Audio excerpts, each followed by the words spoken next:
završena vožnja. Znači ovo je bio vožnja iz pakla. Prvo dok sam ih utovario, imali dečija kolica, neke torbe, ovo ono. Na kraju upadnem u neku tešku gužvu, pa kaže kao jel ne možemo brže, pa kućeš brže, jel ne vidiš da svi stoje. Onda sad na ovom pešačkom prelazu ja stojim na semaforu, sad ću da pokažem, evo tu stojim na semaforu kod ovog crvenog auta sad što je prošao i iza mene jedno 15 auta kaže jel možemo tu da izađemo, a ima dvoje male dece, ima dečja kolica rastavljena u gepeku i još ne znam 2-3 neke torbe.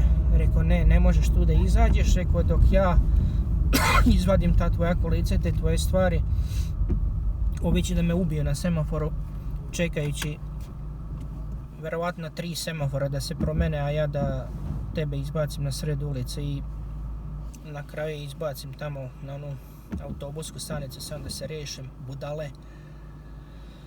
I na kraju dam ja i kao taj one star, kao ocenim je s tom jednom zvezdicom i sad u budućnosti taj putnik, ta žena više nikad ne može da uđe u moj auto, jer to je kao ono Facebook, u principu blokiraš putnika za buduće vožnje. Znači kad imaš nekog problematičnog, ne želiš više da ga vidiš, daš mu one star, tu jednu zvezdicu i više nema, neće ući više nikad. To je to, a već je bila ocenjena, a nisam gledao kad sam prihvatio vožnju, bila ocenjena 4,6 i sad za 5 funti ja se zezam s njom. Sad ćemo da vidimo koliko je dugo trajalo ovo, sigurno pola sata. 20 minuta sam vozio 2 km. Te utovari stvari, te istovari stvari, te što kasnimo, te što ovo, što ono. Sad isto dobijam neku ponudu, ali neću da je prihvatim, sad sam u najvećoj gužvi. Nekih prihvati neka druga budala. Ne moram ja svaki put. Samo da izađem odavde i da se rešim ove gužve. Pogledaj šta je ovo, znači ovo nije normalno. Sad izlazim iz ovog saobraćajnog kolapsa i idem negde na neku periferiju ili nešto da ostanem, da se ne zezam. I još ova traka zatvorena, radova 500 milijardi. Pogledaj ovo, ko je to kolaps, znači žešći. Zastoji na sve strane. Trenutno sam bio ovdje parkiran nekih 10 minuta, sad sam dobio novi posao, idemo rikverc i krećem prema mušteriji da je pokupim. Ovo je neka bez veze sporedna ulica, inače tu parkiram ponekad kad čekam posao.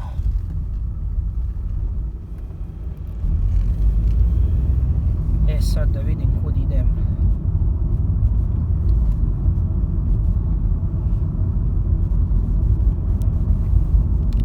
Par minuta odavde. Evo me nazad, sad sam dobio posao, ali ovo je preko lokalnog taksija što radim. U Uberu nije bilo ništa, 20 minuta sam bio parkiran, ni jedna jedina vožnja nije došla na ekran i sad se prebacim na ovaj lokalni taksi, sam skinuo ove nalepnice Ubera i sad radim ovaj lokalni taksi. Ovaj je poslić preko kartice, mada ovdje sad mogu da plate i sa novcem, sa kešom. Mogu da plate keš, kartice, debitne kartice, kreditne, Apple Pay, Google Pay, sve živo. Mogu preko one mašine za naplaćivanje para, a mogu i preko akaunta. Što znači da ovaj posao ide preko akaunta. Sad odvezem i budem plaćen kasnije za nekih, mislim 2 dana, 48 sati otprilike legne na moj račun pare od ove vožnje. Mada to je totalno nebitno, ima toliko tih vrsta naplate da to sad već postalo strašno. Mogu da plate sa kešom, mogu sa debitnom karticom, kreditnom karticom, mogu da prislone telefon, onaj Apple Pay, Google Pay, PayPal, mogu business account, ko što je ovo sad u pitanju, recimo. To je neka firma, verovatno ovaj hotel i njihov radnik, i sad piše account. Znači, ja odradim vožnju, završim vožnju i za 2 dana te pare legnu na račun te taksi firme lokalne za koje ja radim. Sve što ja njima dugujem, ja radim na procenat. Od 100 funti prometa, recimo 25 funti je njihovo. Do 500 funti naplaćuju 25%, što znači 125 funti, a kad pređem cifru 500 funti, onda više ne uzimaju ništa, to im je limit, 125 je maksimum što bi mi naplatili usluge što mi šalju poslove. A Uber nema maksimum, Uber šalje dokle god šalje, znači može 1.000.000 funti da uzmeš, oni uvijek naplate. Sad pritiskam da im zvoni telefon i evo ih ovdje čekaju, vidimo se. Sad sam došao u neki karibski centar. Ovi što dođe sa Kariba imaju svoj centar, tu treba nekog da pokupim. Ali ja sad nisam siguran, nisam došao na pravu adresu. Idem sad tu da pitam unutra. Pošto ja mislim da jesam, ali nisam baš 100% siguran. Sad ćemo da vidimo, idemo unutra da pitam. Nije, sad sam bio ovdje unutra, nije to.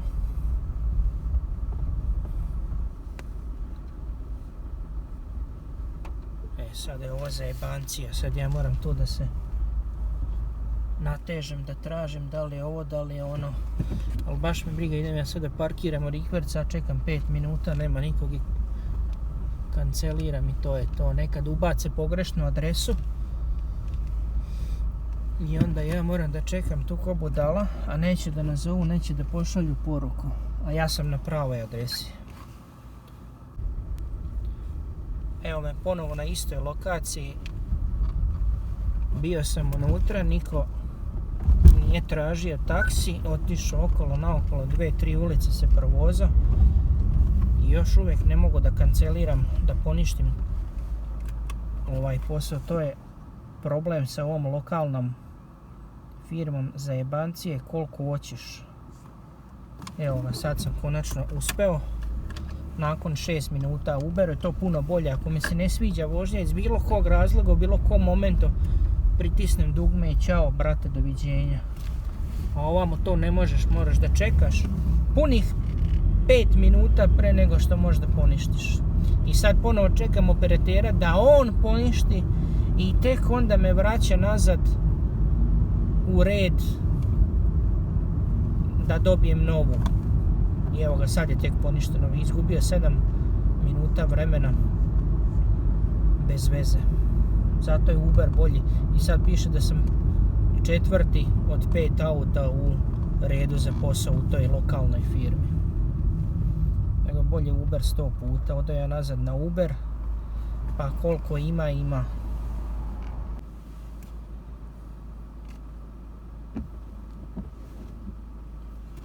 Evo me. Prihvaćena je nova. I sad naravno opet iza mene, ali treba da skrenem ovdje levo, nema šanse se polukružno okrenem, pa ću, pošto je to jednosmjerno, da uđem na rikverc. Idem ovamo i sad u tu ulicu u kojoj ja treba da pokupim putnika, ta ulica je jednosmjerna, a to je ova sad što dolazi sa moje leve strane, a taj restoran je na nekih 50 metara sad sa moje leve strane. Ovo sad što se vidi, evo ga znak, zabranjen ulaz. Ali ja ću da uđem na rikverc, baš me briga. I ovo ide na železničku stanicu, nema nikog, inače to je prazna ulica, glupost. Sad treba da idem okolo 16 ulica dok ne pokupim. Tako da ja idem sad ovdje na rikverc. Niko me nije skonto, mislim policija. I to je to, evo me, stigo sam. Tako se to radi.